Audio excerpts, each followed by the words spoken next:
Welcome back to Series 4 of the 50Faces Podcast 2022. In this summer series, we have 10 more inspiring investment professionals to help you see our industry with a fresh pair of eyes. We hear from colleagues who've spent time playing professional tennis, ice skating at a high level, and practicing the Japanese art of Kendo. We hear what that taught them. It's no longer about winning matches or having my players win matches. It's really about, are we helping our clients accomplish their goals and objectives? Your mental energy takes over your body. And that's really where the real training starts. So in order for you to keep going, you have to use your mental strength. Your strong will keeps you going. Ultimately, what we find out is it's not really a physical limitation that's your limitation. It's developing a sense of not quitting, keep going, patience, and more importantly, confidence. Every time I flung myself up in the air and crashed down on the ice, he said, just get up and try it again, get up and try it again.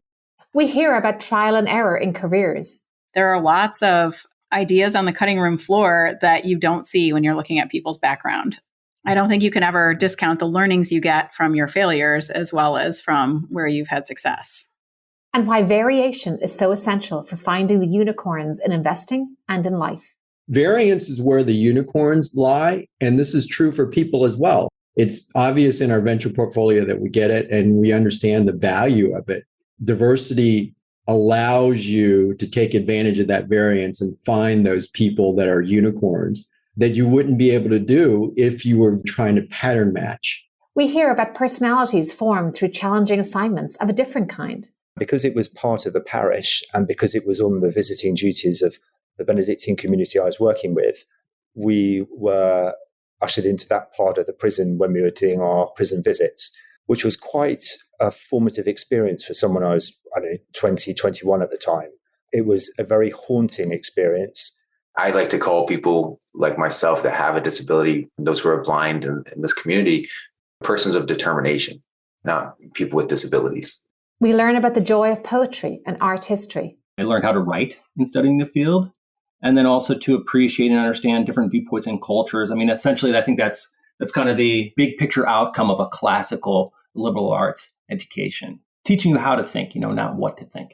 We examine our industry from every angle. We work, as it comes to culture, we work in what I would call more of a dislocated industry right now. It's not yet a profession, meaning that the benefits are still accruing a little bit disproportionately to the professionals, to us, versus the end clients. And as always, we learn wisdom to stand the test of time. Each year or every other year, pick a couple of topics where you're really interested and you have some expertise, and just really think about those for that period of time. Slow down and focus a bit more on breadth. So join us for the month of July as we celebrate summer and the rich and varied backgrounds of our industry colleagues. Listen in on your road trip or your plane ride and arrive inspired. You can find all of our podcasts on Apple Podcasts, Spotify, and all other podcast platforms. You can also find all of our content on the 50 Faces Hub, as well as resources to enhance your career. This podcast was made possible by the kind support of Alvine Capital Management, a London-based specialist investment advisor and placement boutique.